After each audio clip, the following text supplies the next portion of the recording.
Magandang hapon po sa inyong lahat.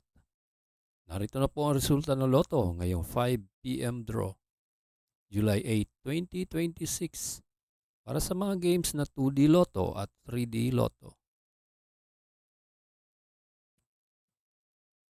Para sa 2D Lotto, ito po ang winning combination: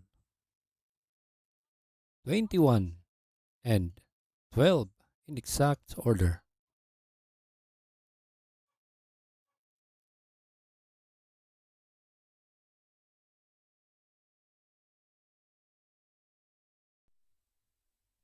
Kung bago ka pa lang sa aking channel, pwede kang mag-like, share, at subscribe para updated kayo sa mga PCSO lottery results araw-araw. At para sa 3D Lotto, ito po ang winning combination: 1, 9, and 7 in exact order.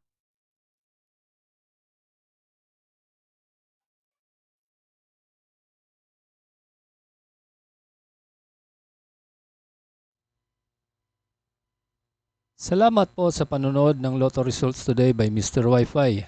Good luck at maglaro ng responsable. Huwag kalimutang mag-like, share at subscribe. Hanggang sa muli, paalam po sa inyong lahat.